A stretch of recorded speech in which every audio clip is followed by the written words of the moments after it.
श्रेया काल उम्मीद करता हूँ फिट होंगे, बेहतरीन होंगे, अपनी लाइफ अच्छे से एंजॉय कर रहे होंगे। हम तीनों की तरह आज एक और वीडियो और उसका टाइटल है जी defence minister Rajnath Singh big statement on PoK will recapture by 2024। और वीडियो का लिंक है, सभी वीडियो का लाजमी को भी सपोर्ट करें, हमें भी सपोर्ट करें जी। मेरा नाम है राणा मोहम्मद अली और मेरे साथ हैं नदीम इकबाल, मालिक सकलानी बार। So guys let's start. आता बघूया, आपण वाट बघू, कदाचित 2024 पर्यंत काहीतरी होईल, पाक ऑक्युपाय काश्मीर भारतामध्ये येईल अशी अपेक्षा करायला हरकत नाही, कारण या सगळ्या गोष्टी फक्त मोदी करू शकतात। हेलो फ्रेंड्स, मैं हूं गौरव ठाकुर और जैसे कि आपने अभी देखा, यूनियन मिनिस्टर कपिल पाटिल का यह कहना है कि पीएम मोदी की लीडरशिप में पीओके बाय 2024 इंडिया में मर्ज हो सकता है। अब तक कई सारे इंडियन मिनिस्टर ने मीडिया में ओपनली ये सिमिलर क्लेम्स किए हैं। पाक अधिकृत जम्मू कश्मीर के लोग भी चाहते हैं कि हम भारत का हिस्सा बने। Indian army will carry out any order which has been given by the government of India. Bharat की संसद में पीओके को लेकर एक सर्वसम्मत प्रस्ताव पारित है कि वह भारत का ही हिस्सा था, है और आगे भी हम मानते रहेंगे। इनफैक्ट 26 जून 2023 को जम्मू एंड कश्मीर में हुए नेशनल सिक्योरिटी कॉन्क्लेव में पीओके के बारे में बात करते हुए हमारे डिफेंस मिनिस्टर राजनाथ सिंह ने यह तक कहा कि अब तक पार्लियामेंट में 3 बार पीओके को यूनिफाई करने के लिए रेजोल्यूशंस पास हो भी चुके हैं। बट अब तक जो सबसे इंपॉर्टेंट बात है ना, वो ये है कि पीओके की अवाम ने खुद ये एक्सेप्ट किया है कि यस, वो भी इंडिया के साथ जुड़ना चाहते हैं और पाकिस्तान के साथ नहीं। Pakistani revisionist moves would throw the whole world into a brutal war. Pakistan has taken our freedom. ये है पीओके एक्टिविस्ट मोहम्मद सज्जद राजा, जो यूएन में यानी यूनाइटेड नेशंस में ओपनली पाकिस्तान के पीओके पर अत्याचार को बयां कर रहे हैं। Scores of young men from Gilgit-Baltistan are serving 70 to 90 years imprisonment for protesting against the plunder of our natural resources. और ये है another PoK activist doctor Amjad Ayub Mirza, जो अगेन आए दिन अलग अलग ग्लोबल प्लेटफॉर्म से पाकिस्तानी गवर्नमेंट द्वारा पीओके में चल रहे ह्यूमन और नेचुरल रिसोर्सेज के एक्सप्लॉयटेशन को क्रिटिसाइज करते रहते हैं। इनफैक्ट इन्होंने भी ये क्लेम किया है कि यस, पीओके की जनता इंडिया के साथ मिलना चाहती है, और यही सेम अर्ज आप वहां पर पाकिस्तानी गवर्नमेंट के खिलाफ चल रहे प्रोटेस्ट में भी देख सकते हो। यानी कि friends, all in all PoK की जनता समझ चुकी है और पाकिस्तान से काइंड ऑफ परेशान हो चुकी है। बट यू सी, हमें कुछ प्रूफ्स चाहिए to claim that Pakistani government actually में पीओके को एक्सप्लॉइट कर रही है, बिकॉज बहुत सारे लोग कहेंगे कि ये प्रोपोगेंडा भी हो सकता है, you know, may be current Indian government का। सो हमारे पास प्रूफ्स क्या है? सो जब हमने इस दिशा में थोड़ी सी रिसर्च की तो हमारे पास ये सामने आया। 3 पाकिस्तानी एक्सपर्ट्स और न्यू दिल्ली में based institute for defence studies and analysis IDSA द्वारा published Pakistan occupied Kashmir politics, parties and personalities, इस बुक में ये क्लियरली मेंशन्ड है कि गिलगिट बाल्टिस्तान यानी पीओके का एक काफी स्ट्रेटेजिक एरिया, जिसको पाकिस्तानी गवर्नमेंट ने हिस्टोरिकली काफी ज्यादा निग्लेक्ट करके रखा है। अब इस बुक ने काफी फैक्चुअली रिप्रेजेंट किया है कि कैसे गिलगिट एक समय का फ्लरिश्ड रीजन हुआ करता था, जो कि आज पूरे साउथ एशिया का सबसे पुअरेस्ट और बैकवर्ड एरिया बन चुका है। लेकिन आखिर ऐसा क्यों? वेल, चलो इंडियन साइड ऑफ कश्मीर और पीओके के डेवलपमेंट्स को एक बार कंपेयर करके देखते हैं। देखो, ये है पीओके का मैप, जिसमें मेजर एरिया है ये गिलगिट बाल्टिस्तान, और ये छोटा सा एरिया है आजाद कश्मीर, जिसमें अकॉर्डिंग टू पाकिस्तान एक ऑटोनॉमस गवर्नमेंट रिसाइड करती है, जो पूरे पीओके के इंटरनल अफेयर्स को मेजरली हैंडल करती है। बट एक्चुअली में ये सिर्फ एक पपेट गवर्नमेंट है, क्योंकि मेजर पावर्स पाकिस्तान के पास है, जिसके बारे में हम आगे स्टडी करेंगे। लेकिन अब जरा इंडियन जम्मू एंड कश्मीर और पीओके को कंपेयर करके देखते हैं। So starting with the basics, दोनों कश्मीर में बेसिक फैसिलिटीज जैसे हॉस्पिटल और एजुकेशन में काफी डिफरेंस है। JNK में 2800 से ज्यादा गवर्नमेंट हॉस्पिटल्स है, वहीं पर पीओके में सिर्फ 23 है। जम्मू एंड कश्मीर में 35 यूनिवर्सिटीज है, वहीं पर पीओके में सिर्फ 6 है। सिमिलर डिस्पैरिटी आप एयरपोर्ट्स ले लो, मेडिकल कॉलेजेस ले लो, पर कैपिटा बजट एलोकेटेड ले लो, इंफ्रास्ट्रक्चर डेवलपमेंट एक्सपेंडिचर में ले लो, सब में आपको सिमिलर डिस्पैरिटी ही मिलेगा। यहां तक कि जम्मू एंड कश्मीर में एक फुल्ली फंक्शनल रेलवे नेटवर्क मौजूद है,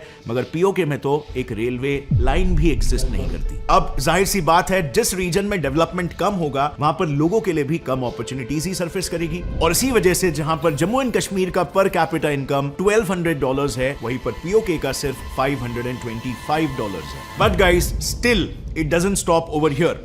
जैसे आपको मालूम है, जब भी कोई रीजन डेवलपमेंट टर्म्स में बैकवर्ड होता है, तो उसे उसकी home country budget packages allocate करके डेवलप करने की कोशिश करती है। बिल्कुल वैसे ही जैसे इंडिया अपने नॉर्थ ईस्टर्न रीजन्स में बजट एलोकेट करता है ताकि वहां पर डेवलपमेंट स्पीड अप हो सके। मगर पाकिस्तान ने इसका एकदम ऑपोजिट किया है। लेकिन इंडिया का on the other hand PoK को लेकर अभी भी एक काफी इंक्लूसिव अप्रोच है। इंडिया ने जम्मू एंड कश्मीर के लेजिस्लेटिव असेंबली में आज भी 24 सीट्स पीओके रीजन के लिए रिजर्व रखी है, जो वहां की अवाम के लिए एक सॉफ्ट मैसेज की तरह है कि इंडिया में आने के बाद उनकी मांगे एटलीस्ट कंसिडर की जाएगी। एंड एक्चुअली अगर आप पाकिस्तान का पीओके पर ऑक्यूपेशन भी अगर देखोगे ना, तो वो एक तरह से काफी फ्रॉडुलेंट ऑक्यूपेशन है, क्योंकि ये सब कुछ हुआ एक बेसलेस एग्रीमेंट, कराची एग्रीमेंट की वजह से, जो ये क्लेम करता है कि 1949 में इंडिया के पार्टीशन के वक्त कश्मीर की अवाम ने सामने से पाकिस्तान को अप्रोच किया था अपनी आजादी के लिए, और इसीलिए पाकिस्तान ने मदद करने के लिए पीओके को ऑक्यूपाई कर लिया। बट ये पूरी कहानी बेसलेस है, क्योंकि असली स्टोरी तो कुछ और है। दरअसल 1990s में पीओके में बेस्ड हाई कोर्ट में गिलगिट बाल्टिस्तान को लेकर एक केस चल रहा था। उस केस के वर्डिक्ट के दौरान लोगों को यह पता चला कि असल में पाकिस्तान ने कराची एग्रीमेंट साइन करके पीओके और उसके लोगों को चीट करके पीओके की लिटरली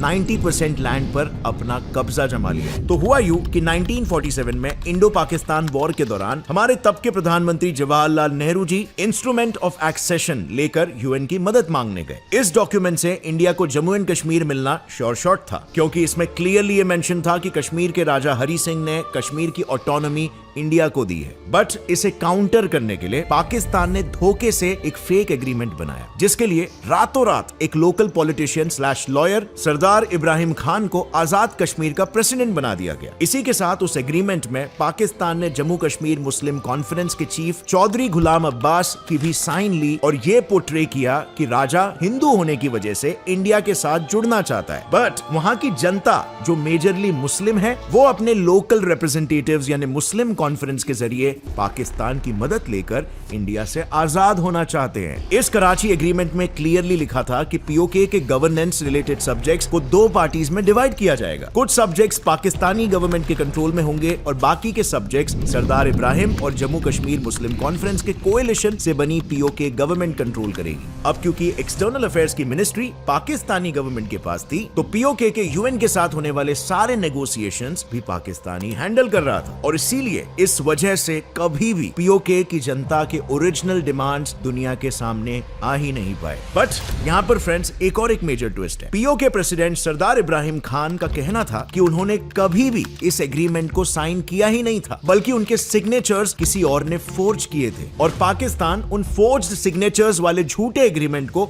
यूएन के पास लेकर गया था। पर इतनी मेहनत करने के बाद भी कुछ खास फायदा नहीं हुआ। उल्टा यूएन ने दोनों साइड के एग्रीमेंट्स को देखकर इंडियन साइड को ज्यादा फेवर किया। यूएन ने यह सॉल्यूशन दिया कि सबसे पहले पाकिस्तान अपने मिलिट्री फोर्सेस को बाहर निकालेगा, और फिर इंडिया उस रीजन में अपने उतने ही फोर्सेस रखेगी जो पॉसिबल राइट्स को कंट्रोल में रख सके। इसके बाद लोगों के बीच एक पब्लिक वोटिंग करके उनकी राय पूछी जाएगी। बट एज यूजुअल पाकिस्तान ने यहां पर भी चीटिंग की और कभी स्टेप 1 को इनिशिएट ही नहीं किया। उल्टा इंडिया के खिलाफ ये नैरेटिव बिठाया कि इंडिया पब्लिक वोटिंग चाहती ही नहीं है। Now what's interesting here is Pakistan ने पीओके के लैंड को कई चाइनीज कंपनीज को लीज पर दे दिया है, जो वहां के नेचुरल रिसोर्सेज को ओपनली एक्सप्लॉइट कर रही है। और इन्हीं सब रीजंस के वजह से ही तो पीओके के लोगों को पाकिस्तान से ज्यादा अब इंडिया पर भरोसा होने लग गया है, और वो अब इंडियन जम्मू एंड कश्मीर के साथ अपना मर्जर चाहते हैं। नाउ इस मर्जर को एग्जीक्यूट करने के लिए इंडिया के पास मेजरली 3 तरीके हैं। पहला क्लासिक वे है इन्वेड करके पीओके को अपने अंडर ले लेना, और फिर जैसे यूएन ने कहा था वहां पर एक पब्लिक वोटिंग रखकर उसके रिजल्ट के अनुसार डिसीजन लेना। काइंड ऑफ उसी तरह जिस तरह रशिया ने क्रीमिया रीजन में जबरदस्ती किया था। 2014 की ये बात है। क्रीमियन इन्वेजन में रशिया ने वहां पर अपनी फोर्सेस को भेजकर मिलिट्री कैंप्स, एयरपोर्ट्स और बाकी इंपॉर्टेंट जगहों को कैप्चर कर लिया था, जिसके बाद उन्होंने क्रीमिया में एक रेफरेंडम स्लैश वोटिंग रखा, जहां पर लोगों के पास एक ऑप्शन इंडिपेंडेंट होने का था और दूसरा ऑप्शन रशिया के साथ जुड़ने का था। अब Crimea being a Russian speaking majority area, referendum में रशिया के मुताबिक 97% लोगों ने रशिया के साथ जुड़ने का फैसला किया। मगर यहां पर एक प्रॉब्लम थी। यूएन ने रशिया की इस बात को एक्सेप्ट ही नहीं किया, क्योंकि यूएन चार्टर के डीकोलोनाइजेशन लॉ के मुताबिक किसी रेफरेंडम को यूएन तब रिकॉग्नाइज करेगा जब वहां पर वो खुद या कोई और international organisation as an observer मौजूद हो जो इस रेफरेंडम के फेयर होने पर चेक्स रखे। बट रशिया के केस में ऐसा कोई ऑब्जर्वर नहीं था और इसीलिए यूएन आज तक क्रिमिया रेफरेंडम को क्रिमिया इन्वेजन कहती आ रही है। सो अगर इंडिया भी आगे चलकर ऐसा कुछ करता है तो उसे वहां पर कंडक्ट होने वाले रेफरेंडम में यूएन को एज एन ऑब्जर्वर रखना मैंडेटरी होगा, नहीं तो इंडिया को भी एक इन्वेजिव कंट्री के तौर पर क्रिटिसाइज किया जाएगा जो कि अब तक एक काफी पीसफुल कंट्री मानी जाती है। बिसाइड्स अगर हम इस क्रिटिसिज्म को झेल भी ले तो भी ये बात यहाँ पर आसानी से खत्म नहीं होगी, क्योंकि रिसेंटली एलओसी यानी कि इंडिया और पाकिस्तान के बॉर्डर पर चाइनीज कैनन्स डिप्लॉयड है। ये इसीलिए है क्योंकि जितना डर पाकिस्तान को अपनी इलीगली ऑक्यूपाइड टेरिटरी को खोने का है उससे कई ज्यादा डर तो चाइना को अपने हेवी इन्वेस्टमेंट्स को खोने का है। चाइना ने सिर्फ चाइना पाकिस्तान इकोनॉमिक कॉरिडोर यानी कि सीपेक के प्रोजेक्ट में ही अब तक $65 बिलियन इन्वेस्ट किए हैं जो मेजरली पीओके से होकर ही गुजरता है। अब चाइना को अच्छे से पता है कि पाकिस्तान फिलहाल उस इकोनॉमिक कंडीशन में नहीं है जहां पर वो सारे इन्वेस्टमेंट्स को रीपे कर पाए, और तो और अगर इंडिया उन चाइनीज इन्वेस्टेड प्रोजेक्ट्स पर कब्जा कर लेती है तो उसके सारे पैसे वेस्ट होने वाले हैं। और इसीलिए अपनी टेरिटरी कोटिंग पाकिस्तान और अपने इन्वेस्टमेंट्स को बचाने के लिए चाइना अब पाकिस्तान के साथ मिलकर इंडिया के अगेंस्ट एक 2 फ्रंट वॉर लॉन्च कर सकता है जिसमें इंडिया के लॉसेस होने के अच्छे खासे चांस है, और इसीलिए इंडिया के लिए फिलहाल ये एक वायबल ऑप्शन नहीं। अब दूसरा जरिया जिससे इंडिया पीओके को यूनिफाई कर सकता है वो है पाकिस्तान के साथ एक पीस एग्रीमेंट साइन करके। 1867 में रशिया और यूएस में ट्रीटी ऑफ सेसेशन साइन हुआ था जिसमें उस वक्त $7.2 मिलियन लेकर यूएसए ने रशिया से अलास्का खरीदा था। अब पाकिस्तान के फिलहाल चल रहे इकोनॉमिक कंडीशंस को देखते हुए इंडिया पाकिस्तान को एक फाइनेंशियल ऑफर दे सकता है और ऑफिशियली बिना किसी वॉर के पीओके को अपने नाम पर कर सकता है। But again there is a catch. Current Indian government बार बार ओपनली ये रीइंस्टेट कर चुकी है that Kashmir is an inalienable part of India including PoK. अब ऐसे में अगर पीओके को पैसे देकर खरीदेंगे तो ऑपोजिशन और लोग ये कहेंगे कि अगर पीओके सच्ची में इंडिया का इंटीग्रल पार्ट है तो उसे खरीदने की क्या जरूरत पड़ रही है। मतलब करंट गवर्नमेंट झूठ बोल रही थी, भला अपनी चीज को पैसे देकर कोई खुद क्यों लेगा। और इसीलिए अगर इन एग्रीमेंट्स में इकोनॉमिक नेगोशिएशंस आएंगे इंडिया के लिए ये एक फीजिबल ऑप्शन नहीं रहेगा। तीसरा तरीका भी है इंडिया के पास जो है यूएन इंटरवेंशन। अब ये इंडिया के पास बचा एक आखिरी रास्ता है, यूएन इंटरवेंशन की मांग रखना, क्योंकि पहले भी यूएन ने ऐसे केसेस में इंटरवीन किया है जैसे इराक और कुवैत का वॉर ले लो। इराक को कुवैत के ऑयल रिजर्व्स कैप्चर करने थे जिसके कारण उसने 2 अगस्त 1990 को कुवैत पर एक ऑल आउट अटैक लॉन्च कर दिया था। अब इराक के सामने अपनी डिफेंस कैपेबिलिटीज ना होने के कारण कुवैत गवर्नमेंट ने यूएन से हेल्प मांगी। यूएन ने इंटरवीन करते हुए सबसे पहले इराक को अपने ट्रूप्स पीछे ले जाने के लिए 1.5 महीने का समय दिया जो ऑर्डर्स इराक ने नहीं माने। सो इसके रिटेलिएशन में यूएन और एलाइड फोर्सेस ने मिलकर अपने फोर्सेस को ऑन ग्राउंड उतार दिया वहां पर इराकी फोर्सेस पर अटैक लॉन्च करने के लिए। इन हेवी अटैक्स को देखकर कई सारे इराकी ट्रूप्स ने सरेंडर कर दिया और 28 फरवरी 1991 में इराक ने वॉर में हारने के बाद सारी ऑक्यूपाइड टेरिटरी कुवैत को वापस दे दी। अब इस मेथड की खास बात देखो, इसमें कुवैत को खुद वॉर में उतरने की जरूरत नहीं पड़ी and at the same time उसकी टेरिटरी भी सेफगार्ड हो गई, यानी कि सांप भी मर गया और लाठी भी नहीं टूटी। तो अगर पीओके के कॉन्टेक्स्ट में इंडिया भी इस मुद्दे को G20 जैसे इंटरनेशनल स्टेज पर दिखाकर यूएन इंटरवेंशन की मांग करता है तो ये काफी हेल्पफुल होगा। यूएन से हेल्प मांगने से इंडिया को इस इशू में एक अपर हैंड भी मिलेगा और यूएन इसे डिप्लोमेटिकली रिजॉल्व भी कर पाएगा। इनफैक्ट इंटरनेशनल स्टेज पर जाने के बाद बाकी कंट्रीज भी इंडिया का सपोर्ट कर सकती है because of India's good reputation. सभी को पता है इंडिया की क्रेडिबिलिटी आज पूरे दुनिया में किस लेवल पर पहुंच चुकी है और वहीं पर पाकिस्तान की कितनी गिरती जा रही है। और इसीलिए मुझे ऐसा पर्सनली लगता है कि इंडिया को अब एक व्हाइट पेपर रिलीज करना चाहिए, यानी कि एक ऐसा ऑफिशियल डॉक्यूमेंट जो पीओके की ग्राउंड रिपोर्ट और प्रॉब्लम्स बताए, जिसमें स्ट्रेट फॉरवर्ड मेंशन्ड हो कि पाकिस्तान ने इंडियन टेरिटरी को इलीगली ऑक्यूपाई कर रखा है और इससे सारे कंट्रीज पाकिस्तान पर दबाव बना सकते हैं जिससे पाकिस्तान पीओके को फ्री करने पर मजबूर हो जाएगा। इनफैक्ट इसी से जुड़ी एक लेटेस्ट खबर यह है कि 10 जुलाई से पाकिस्तानी गवर्नमेंट का ऑफिशियल ट्विटर हैंडल पूरे गिलगिट बाल्टिस्तान में ब्लॉक कर दिया गया और ये खुद पाकिस्तानी ट्विटर यूजर्स कह रहे। अब इस पर कुछ लोगों का यह मानना है कि ये इंडिया ने करवाया क्योंकि उन्हें कुछ ऐसा लिखा हुआ दिखाई दे रहा है, बट पाकिस्तानी सरकार ने एज ऑलवेज इसे भी डिनाई किया है। बट अगर ये इंडिया ने ही किया है तो इसे 2024 से पहले इंडिया की तरफ से एक स्ट्रॉन्ग जियोपॉलिटिकल मैसेज के तौर पर देखा जा सकता है। अब फ्रेंड्स थोड़ा बात करते हैं इंडिया को क्या बेनिफिट्स होंगे अगर पीओके इंडिया से जुड़ जाता है। सबसे पहला बेनिफिट, पाकिस्तान और चाइना के बीच कोई लैंड बॉर्डर ही नहीं रहेगा। इसी के साथ चाइना के पाकिस्तान के साथ सारे कनेक्शंस भी टूट जाएंगे और पाकिस्तान के ग्वादर पोर्ट को अपने मलाक्का स्ट्रेट रूट बनाने का जो प्लान है वो भी वहीं पर कोलैप्स हो जाएगा।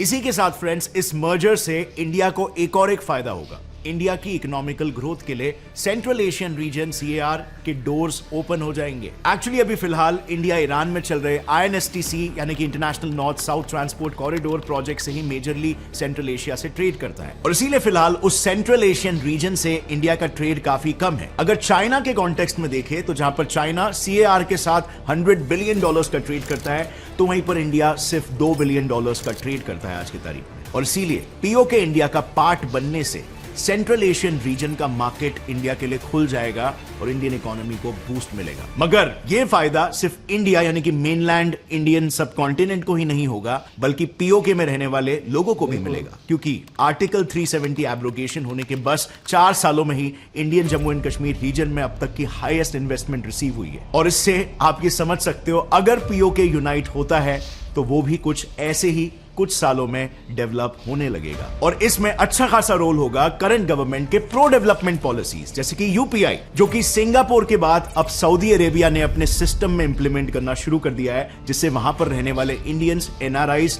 अपने फैमिली या फ्रेंड से कुछ ही सेकेंड्स में पैसे ट्रांसफर कर सकते हैं। अब गाइस, जब यूपीआई इंडिया में लॉन्च हो रहा था तो काफी सारे प्रोपोगेंडा वाले लोगों ने कैसे कहा था यूपीआई कोई काम का नहीं होने वाला, आगे चल के इंडिया को एक गलत दिशा में लेके जा रहा है, ये यूजलेस साबित होने वाला है। बट आज के तारीख में यूपीआई इंडिया के लिए one of the biggest victories साबित हुई है, इतना कि दूसरे कंट्रीज इंडिया की केस स्टडी लेकर सिमिलर स्कीम्स को, सिमिलर सिस्टम्स को अपने कंट्री में इंप्लीमेंट करने की सोच रहे हैं। इसके बारे में पूरे डिटेल में मैंने इस वीडियो पे यहां पे कवर किया कि कैसे most of the countries UPI को अपना रहे। So do click over here and check it out. It's very important that you stay informed. और अगर फ्रेंड्स इस वीडियो से आपको कुछ भी नया सीखने मिला, एक लाइक जरूर ठोकना।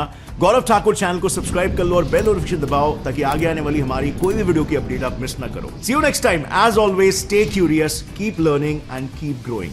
जय हिंद। ये वीडियो जबरदस्त थी, नो डाउट, और अच्छी वीडियो थी और इसमें कोई शक नहीं। और इनके यूट्यूब का चैनल जो है वो उनका मेंशन कर रहे थे, कुछ दिन पहले मैं बात कर रहा था अली भाई से और एक वीडियो आई थी तो वो डाउटफुल वीडियो थी क्योंकि वो ग्रेविटी के थ्रू उसको अपोजिट कुछ चीज़ें बता रहे थे जो सुनने में तो अच्छी लगती हैं लेकिन जहन जो है वो कबूल नहीं करता। तो लेकिन यह है कि इनकी इंफॉर्मेशन बड़ी ज़बरदस्त होती है। और जहाँ तक मसला कश्मीर जो है वो हम कितनी बार डिस्कस करें और कितनी बार उस पर बात करें, और लेकिन यह है कि एक दो चीज़ें बीच में डिफरेंट वे में पता चल गई हैं। उन्होंने जो एट दी एंड बताया कि अगर इंडिया के साथ ये कश्मीर का हिस्सा जो रह गया, जो पाकिस्तान के पास है, वो जुड़ जाता है तो कौन से कॉरिडोर जो है ओपन होंगे और इंडिया को क्या क्या मुश्किलात थी पहले, वो चीज़ें जो है रिजॉल्व हो जाएगी और किस तरह बॉर्डर जो है वो और चाइना का बीच में जो सिलसिला है वो टूट जाएगा। और ये तो सामने नज़र आने वाली बातें हैं। ये होगा तो तब, लेकिन फिल वक्त तो हालात जो हैं उनकी अवाम के अगर एक्सप्रेशन देखें या उनकी हालिया सूरत हाल देखें तो मेरे ख्याल में पता चलता है कि वो अवाम जो है वो पाकिस्तान के पास कश्मीर है वहाँ पे तंग है लोग जो हैं और फ्रस्ट्रेटेड है बहुत ज़्यादा, क्योंकि यहाँ की अवाम देख रहे हैं वो किस तरह सर्वाइव कर रही है और उनको अभी सिचुएशन पता है कि पहले मुल्क के हालात ठीक है तो हमें कुछ नहीं मिल रहा था, तो हमारे पास कोई सहूलत नहीं थी, कोई ऐसी चीज़ नहीं थी। और अभी तो हालात बिल्कुल ख़राब हैं और दूसरी साइड में हमें क्या मिलेगा और हमारे पास क्या टेक्नोलॉजी है कि क्या हम कर सकेंगे और किस तरह आगे बढ़ेंगे, आने वाली नस्लों के साथ क्या होगा, वो कैसे सर्वाइव करेंगी, बहुत सारे सवाल होते हैं। और लेकिन जब वो हो सकता है वो मीडिया उनके पास है, अभी जैसे वो ट्विटर का कहा है उन्होंने जवाब कर दिए, क्योंकि सोशल मीडिया हैंडल और भी हैं और भी चल रहे हैं और इंडियन खबरें आती होंगी उनके मीडिया की कि वहाँ कश्मीर में ये तरक्की हो रही है, वहाँ पे स्मार्ट सिटी क्रिएट की जा रही है, वहाँ पे लोगों को सहूलतें दी जा रही हैं और हॉस्पिटल बने हैं, यूनिवर्सिटीज़ बने हैं। ये चीज़ें जो हैं ये ज़ाहिर बात है फिर वो भी उनका हिस्सा ही है किस्म का, तो वो उनको तकलीफ होगी कि यार हम उधर क्यों नहीं रह गए, वो उसका हिस्सा क्यों नहीं है, वो तरक्की कर रहे हैं तो हम उनके साथ होते, जाहिर बात है जहाँ पे पलड़ा भारी होता है वहीं पे लोग जो है वो जाने की कोशिश करते हैं। जाहिर बात है उनकी अप्रोच वहाँ तक ही होती है और करनी भी चाहिए और एक पॉजिटिव से सोच के साथ ही चलना चाहिए और वो कोशिश कर रहे हैं। मेरे ख्याल में जितने भी लोग कश्मीरी हैं उनको मौका नहीं मिल रहा। पहले तो वो चाह रहे थे कि हमारा एक कश्मीर अलग बन जाए, हम किसी के दरपैन हो, ना इंडिया के ना पाकिस्तान के, हमारा एक वो कहते हैं ना न्यूट्रल हो, वक्रा हो, एक अलग हो, लेकिन वो हो नहीं सका। और जिस तरह उन्होंने बयान किया है मुझे जब तक सेकंड ओपिनियन नहीं मिलेगा मैं उस पर यकीन नहीं कर सकता कि किस तरह उन्होंने फ़ौज लेके आए और फ़ौज निकाली और मतलब कानून की पासदारी नहीं की। तो ये चीज़ें जो हैं ये सेकंड वे में कोई बंदा दूसरा भी बात करेगा, उसके ऊपर डिबेट करेगा, वो बातचीत होगी तो फिर मेरे ख्याल में कोई वो सच झूठ या उसका नतीजा निकाला जा सकता है उस बात पे जो डिवाइड की बात कर रही है। बाकी यह है कि वीडियो उनकी अच्छी होती है और जहाँ तक मसला कश्मीर की बात है, शॉर्ट यही बोलूँगा कि मेरे ख्याल में मेरे ओपिनियन के मुताबिक एज अ पाकिस्तानी मैं अपनी बात यहाँ पे रिकॉर्ड करवाना चाहता हूँ, एक किस्म की रखना चाहता हूँ आप लोगों के लिए भी कि मैं चाहता हूँ कि वो इंडिया के पास चला जाए तो बेहतर है, क्योंकि यहाँ पे कोई मुस्तकबिल नहीं है और आने वाले 20-25 साल में भी कोई मुस्तकबिल नहीं नज़र आ रहा। और जहाँ पे जितनी भी यंग जनरेशन है और मिडिल एज के बंदे भी कर रहे हैं, डेढ़ उम्र के बंदे हैं, वो भी बाहर निकल रहे हैं, वो भी अपना मुस्तकबिल बाहर ढूंढ रहे हैं। यहाँ पे कुछ नहीं है तो वो आएंगे तो उनको भूख से मारना है, जलील करना है उनको। यहाँ पे दूसरों को कर रहे हैं उनको भी जलील करना है। बहरहाल मेरे ख्याल में इंडिया का हिस्सा बनना चाहिए और उनको दे देना चाहिए ताकि वो तरक्की करें और अपने सुकून से ज़िंदगी गुजार सकें, कुछ वो भी ज़िंदगी में आगे कर सकें। सारी ज़िंदगी उनको हो चली है नारे लगाते हुए, लड़ते हुए, और कितने लोग उनके मरे हैं। पाकिस्तान को कुछ ख्याल करना चाहिए अगर वो खैर ख्वाह है।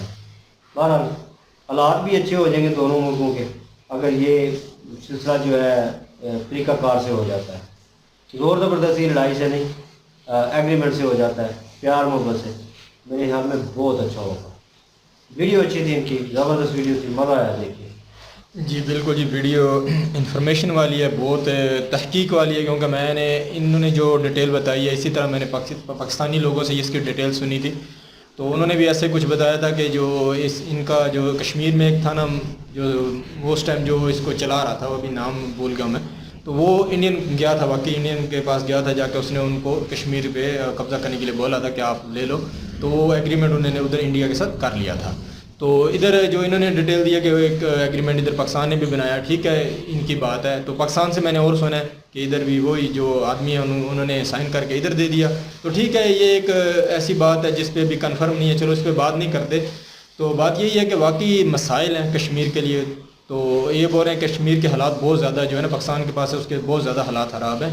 तो ये सच नहीं है, सच ने इसलिए नहीं है। ये भाई दोनों भी इस पर मेरे से बात कर लें कि पूरे पाकिस्तान में बता देना कौन सी जगह हालात अच्छे हैं। बलूचिस्तान के बता दें हालात अच्छे हैं, तो सरहद के बता दें हालात अच्छे हैं। पंजाब मैं पंजाब में रहता हूँ, मैं पूरी जगह को पाकिस्तान की बात कर रहा हूँ, किधर भी हालात अच्छे नहीं, भी भूख से मारेंगे आप। हाँ, वही सिलसिले वही चीजें वही पाकिस्तान में किधर भी हालात अच्छे नहीं है। वजह पता है क्या? सन 1999 से मैं जानता हूँ, 1999 से मैं जानता हूँ कुछ रीजन को जी, उस टाइम मैं जानता हूँ। तो उस टाइम मैंने देखा था हालात ख़राब हुए थे, तो नवाज शरीफ की हुकूमत को हटाया गया।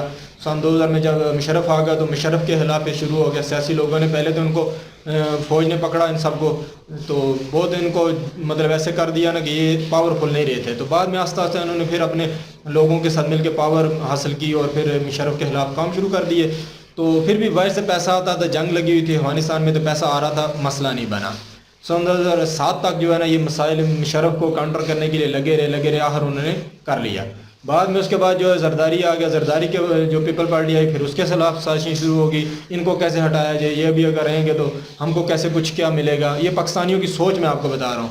फिर वो जरदारी जब सन 2013 में जरदारी को हटाया, फिर वो नून लीग आ गए। जब नून लीग आ गई तो फिर दूसरी पार्टियों ने सोचना शुरू कर दिया अब इनको कैसे कमज़ोर किया जाए, ये पक्के रह जाएंगे, ये कुछ काम करेंगे तो हमारे नंबर कब लगेगा। तो फिर उसके बाद सन 2018 आ गया। 18 में जो भी एक फ़ैसला हुआ, इमरान खान को हुकूमत देगी, फिर ये सारे इकट्ठे हो गए कि अभी इसको कैसे हटाया जाए। मतलब हमारे पाकिस्तान की एक सोच ऐसी है, काम करने नहीं दिया जाता ऊपर से लेके नीचे तक। यही सोचा जाता है कि ये अगर रुक जाएगा तो ये करेगा तो हम हमारा नंबर कब आएगा। ये एक ऐसी एक जंग चल रही है पाकिस्तान में, पाकिस्तानियों के आपस में, कि जिससे तरक्की होने का मौके तो बिल्कुल नहीं है। दिन ब दिन हम पस्तियों में गिर रहे हैं। अक्ल के मारे लोग हैं कि समझ नहीं आता, ये जो काम करते हैं इनको यही समझ नहीं आता कि इससे नुकसान पाकिस्तान का हो रहा है। कोई काम पाकिस्तान में नहीं हो रहा। आए लोग जो है ना बेचारे ऐसे कोई कश्तियों में डूब रहे हैं, निकल रहे हैं, भाग रहे हैं। ये भाई साहब भी बता रहे थे, पिछली वीडियो में इन्होंने मेंशन किया, अभी बोल रहे हैं कभी भी पाकिस्तान के जो है ना 40 साल से ऊपर वाले लोग भी हैं, वो भी ढूंढ रहे हैं कि कौन सा मुल्क हमको जो है ना आसानी से वीज़ा दे देगा, उधर मूव होने के लिए अच्छी तरीके फैसिलिटीज़ मिल जाए, कोई तरीका अच्छा मिल जाए, वो देख रहे हैं। क्या हाल है ये कि हमारे सियासतदानों को अक्ल नहीं आ रही। पिछली वीडियो में हम कितनी कर चुके हैं, आप देखेंगे कि यहाँ के लोगों की मेंटेलिटी ही पॉजिटिव है, नेगेटिव है, तो वो गलती ही कर रहे हैं, गलती सोच रहे हैं। तो इससे कैसे को तरक्की होगी, कैसे को अच्छा काम होगा। जितने भी हमारे, मैं बताता हूँ, जो जंग लगी थी उससे पहले जो दहशतगर्दी वाली, कितने लोग यहाँ से अपनी फैक्ट्रियाँ अपने काम बंद कर बाहर चले गए। तो ये क्या हो रहा है, ये सब कुछ इन्हीं सियासी लोगों का करा धरा है कि वो लोग अक्ल नहीं कर रहे कि हमारा नुकसान हो रहा है। कश्मीर पहले जो चल ठीक है, जो जम्मू कश्मीर है तो अभी इंडिया के साथ मिल गया, ठीक हो गया, वो गया, चलो है सही है। अभी ये भी हम नहीं बचा पाएंगे अगर ऐसी जंग लगी रही, ऐसी हमने अकल ना की, अपनी सोच को अच्छा नहीं किया, तो ये ऐसे हालात और बनेंगे। वो भी जो भागने की कोशिश करेंगे। कल वो जो अफगानिस्तान सुबह हमारा जो खैबर पख्तूनख्वा है, वो बोलेगा मैंने इधर नहीं रहना, मैंने जो उधर चला जाना है, अफगानिस्तान के पास चला जाना है। तो ये कैसे चलेगा, इन लोगों को अकल करनी चाहिए, नहीं तो हालात ऐसे दिख रहा है मेरे ख्याल में जा रहा है। तो दूसरी बात, अभी इन भाई साहब की एक और बात है कि 3 ऑप्शन इन्होंने दिए हैं कि इंडिया ये कर सकता है, ये कर सकता है। मैं इसमें अपनी राय देना चाहता हूँ कि बहुत हालात ख़राब हो जाएंगे अगर आप दूसरा कोई भी तरीका यूज़ करेंगे। तो चीन के भी मफादात बहुत ज़्यादा हैं, पाकिस्तान के भी मफादात बहुत ज़्यादा हैं। चीन के बगैर पाकिस्तान नहीं रह सकता, जैसी कंडीशन इधर बन चुकी है। तो इसलिए अगर कोई दूसरा रास्ता इख्तियार किया जाएगा तो हालात बहुत ज़्यादा कशीदा होंगे। चाइना भी आखिरी हद कोशिश करेगा कि ये इंडिया के पास ना जाए। पाकिस्तान भी एक फ़ौज है, पता है आपको भी, इंडियन बहुत सारे लोग जो जानते हैं वो मानते हैं कि इंडियन पाकिस्तानी फ़ौज एक ताकतवर फ़ौज है। इससे लड़ना बहुत ज़्यादा कशीदा हो जाएगा, दोनों मुल्कों के हालात ख़राब होंगे। इंडियन कभी भी ये ऑप्शन यूज़, मेरा नहीं ख्याल, अपना एक ज़ाती राय मेरी है कि इंडियन कभी भी ये ऑप्शन यूज़ नहीं करेगा।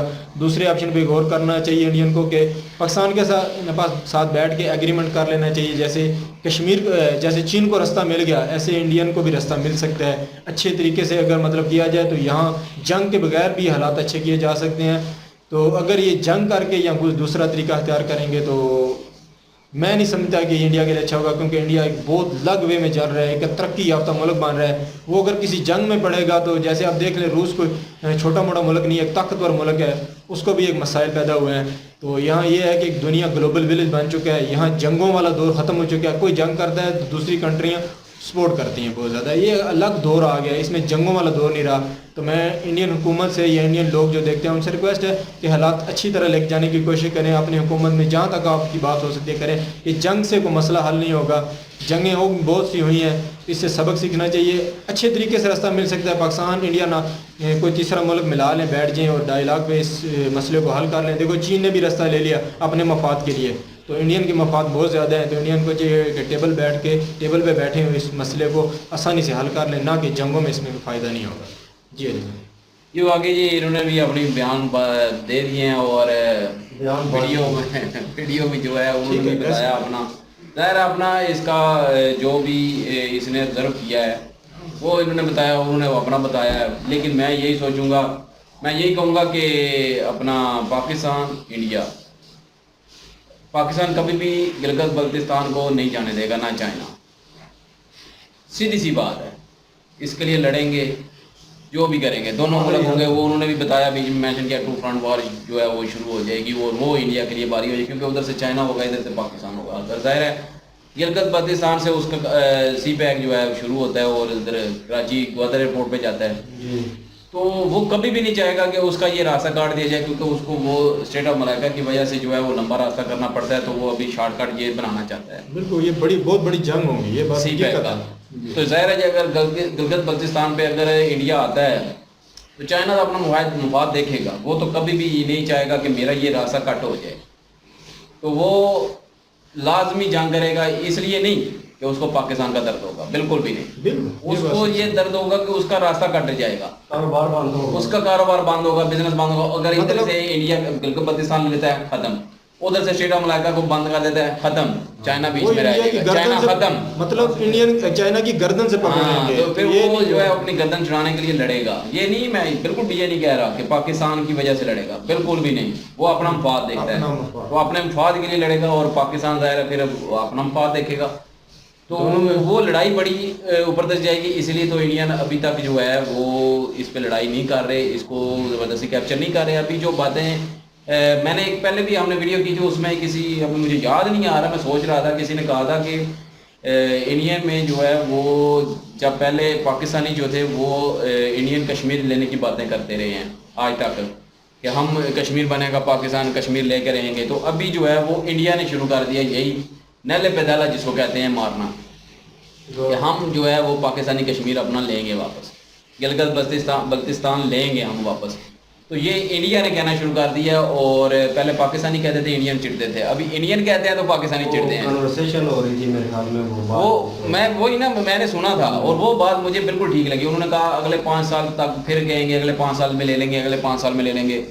और दिव्या क्या नाम, देविक कुमार का, देविक कुमार जो है ना वो पाकिस्तानी जो हैं उन्होंने कहा था ये। और बिल्कुल उन्होंने ये बात बिल्कुल ठीक कही है, क्योंकि ये सियासत होती है सारी, सीधी सी बात है। और इंडिया भी यही चाहता है कि पाकिस्तान से और चाइना का जो तल्लक है ना बीच में, गिलगित बल्तिस्तान है, वो ख़त्म हो जाए, हम उसको कट करें और कट करके जो है वो अपनी सप्लाई उधर से भेजें। लेकिन इंडिया को इधर से भी भेजें तो कोई मसला इतना नहीं बनता। लेकिन इंडिया जो है वो चाइना की बंद करना चाहता है, सीधी सी बात है। तो वो चाहता है कि गिलगित बल्तिस्तान जो है वो वापस लूँ। अगर लड़ाई से लेगा तो इंडिया को पता है हम तरक्की कर रहे हैं, हमें नुकसान होगा, तो इंडिया कभी भी जंग नहीं करेगा। इंडिया जो है वो यूएन के पास जो है वो जा सकता है और वहाँ पे जो है वो करवा सकते हैं जो भी पीस मामला हो। मैं ये कहता हूँ ठीक है, ये यार चाइना, पाकिस्तान, इंडिया तीनों मुल्क हैं, तीनों को एक साथ रहना चाहिए। मैं ये नहीं कहता कि कश्मीर किसका है, कश्मीर किसका नहीं है, वो एक अलग मुद्दा है, ठीक है। वो अभी ना हमें भी कन्फर्म नहीं है, आपको कन्फर्म नहीं है सच क्या है झूठ क्या है, क्योंकि वो जो राजा थे कश्मीर के पहले, जिन्होंने इंडिया को टेरिटरी दे दी थी, उनको एग्रीमेंट दे दिया था। लेकिन हो सकता है वहीं पे अगर उस वक्त अवाम जो थी वो पाकिस्तान के साथ थी। अभी तो चलो जो भी हालात है ना वो एक अलग है, लेकिन उस वक्त की बात कर रहा हूँ, उस वक्त जो है वो पाकिस्तान के साथ थी। तो उस वक्त वो रेफरेंडम जो भी मतलब वो पाकिस्तान के वो वोट जो है पाकिस्तान को दे रहे थे, उस वक्त बाकी बात ठीक है कि वो सारे ज़ाहिर मुस्लिम थे, वो चाह रहे थे कि मुस्लिम कंट्री बनी है तो हम मुस्लिम में जाएँ। तो सारे जो कश्मीरी थे वो यही चाहते थे और उस वजह से जो है वो ये सारा फसाद जो है वो सारा कुछ हुआ। और दोनों ने कहा कि हमारा है, उस पर लड़ाइयाँ करीब आज 75 साल ऊपर हो गए हैं। तो अभी एक ही चीज़ हल है इसका, या तो बैठ के कोई पीस एग्रीमेंट करें और ये करें कि गिलगित बल्तिस्तान में इंडिया को भी रास्ता दिया जाए, ठीक है, वो आगे अपनी ट्रेड करे और कोई भी रोक टोक ना हो, ना क्रॉस बॉर्डर टेररिज्म हो, ना कोई बंदा उधर जाए ना इधर आए। ये सारे पीस मायदे होंगे यूएन को बिठा के और यूएन जो है वो फैसला करे इस चीज़ का। उधर से चाइना भी ट्रेड करे, इधर से इंडिया भी ट्रेड करे उधर। आसान तो नहीं, मुश्किल नहीं होता, ये एक पीस एग्रीमेंट होता है, ये सारे मिलके कर सकते हैं। इस खिते में अगर अमन रखना चाहते हैं तो सबको मिलके रहना पड़ेगा। अगर जंग करेंगे तो इस खिते में सारे में जंग होगी, किसी एक में नहीं होगी, ये आप लोगों को पता है। तो इंडिया तो तरक्की कर रहा है, अपनी इकानमी और उसकी जो है वो स्ट्रांग होती जा रही है। तो वो कभी भी नहीं चाहेगा इंडिया कि हम लड़ाई करें और जो है हम पीछे 50 साल पीछे चले जाएं फिर से, कभी भी नहीं चाहेगा। बेशक पाकिस्तान बर्बाद हो जाएगा उस जंग से, पाकिस्तान का कख नहीं बचेगा, लेकिन इंडिया 50 साल पीछे फिर भी चला जाएगा, क्योंकि जंग है। तो कुछ नहीं तो कुछ ना कुछ तो फर्क पड़ेगा ही ना। तो वो इंडिया कभी भी नहीं चाहेगा कि हम जो है वो जंग करें। इंडिया जो है दूसरा रास्ता इख्तियार करेगा, यूएन के पास जाएगा और वही पीस अमन मायदे के साथ सारा कुछ हो जाए तो बेहतर है, क्योंकि ना पाकिस्तान छोड़ने वाला है, ना चाइना पाकिस्तान को छोड़ने देगा, ठीक है, गिलगित बल्तिस्तान, ना इंडिया छोड़ना चाहता है। तो फिर वहाँ पे जो है पीस अमन मुआहिदा जो है वो होना चाहिए। और बाकी रही बात दूसरी रेफरेंडम की, तो मैं ये भी कहता हूँ कि ज़ाहिर है कश्मीर जो है वो कश्मीरियों का है, रेफरेंडम होना चाहिए, वो जिधर रहना चाहें उनको उधर रहने दिया जाए, चाहे वो पाकिस्तान के साथ, चाहे इंडिया के साथ, चाहे अलग, वो उनकी मर्जी। रेफरेंडम करवाएं, वही बेहतरीन सबसे काम रहेगा मेरे ख्याल से। नहीं, वो तो ये कहते हैं ना कि पाकिस्तान ने कहा कि रेफरेंडम नहीं करवा रहा, लेकिन पाकिस्तानी कहते हैं कि इंडिया नहीं करवा रहा। मगर दोनों तरफ से ये प्रॉब्लम चल रही है ना, अभी कंफर्म नहीं है ना क्या हो रहा है। ये तो रेफरेंडम होगा, रेफरेंडम होने के बाद कश्मीरी बताएंगे कि किसके साथ रहना है, किसके साथ नहीं रहना। क्योंकि इंडिया बताएगा कि पाकिस्तानी कश्मीर जो है वो ठीक नहीं है, पाकिस्तानी बताएगा कि इंडियन कश्मीर ठीक नहीं है। ये झगड़ा चलता रहेगा जब तक रेफरेंडम नहीं होगा। मैं कहता हूँ कि न्यूट्रल रह के एक बंदा बीच में आना चाहिए, मतलब कोई मुल्क जो रेफरेंडम करवाए, वहाँ की अवाम को उसका हक दिलवाएगा, बात खत्म। और जिसके पास भी जाएं हमें मंजूर है, कोई लड़ाई नहीं, कोई झगड़ा नहीं। ये नहीं कहते कि इसके पास है उसके पास जाए, इसके पास क्यों है, हम न्यूट्रल रह के बात करने की न्यूट्रल रह के बात कर रहा हूँ। अगर लड़ाई होगी तो दोनों मुल्कों का नुकसान होगा, बेशक पाकिस्तान बर्बाद भी हो जाएगा लेकिन इंडिया का भी नुकसान होगा, ऊपर से चाइना भी लड़ेगा। टू फ्रंट वार ओपन होंगे तो इंडिया के लिए और ज़्यादा नुकसानदेह हो जाएगा, तो इंडिया कभी भी ये नहीं चाहेगा। और बाकी रही बात वीडियो की, वीडियो इन्होंने अच्छी बनाई है, अच्छी बातें की है। इन्होंने भी 3 ऑप्शन रखे थे बीच में कि ये हो जाए, अगर ये हो जाएगा तो ये हो जाएगा, तो बात इन्हीं की भी ठीक थी। और इन्होंने भी फैक्ट वगैरह बताए हैं, मज़ा आया वीडियो देखे, जानकारी मिली है और एंजॉय किया वीडियो को। ये लगा है भाई रोक गई आई होप ये वीडियो आप लोगों ने एंजॉय किया होगा। हम लोगों के साथ अगर एंजॉय किया तो प्लीज वीडियो को लाइक करें, शेयर करें, हमारे चैनल को सब्सक्राइब करें, लाइक शेयर सब्सक्राइब कर दिया करें प्लीज़। और इनकी ओरिजिनल वीडियो की लिंक वो भी डिस्क्रिप्शन में मौजूद होगी, जाए विजिट करें, चेक करें, सपोर्ट करें। इंशाल्लाह मिलते हैं नेक्स्ट वीडियो में। अपना ख्याल रखिएगा, दुआ में याद रखिएगा। तब तक के लिए अल्लाह हाफिज़, पीस।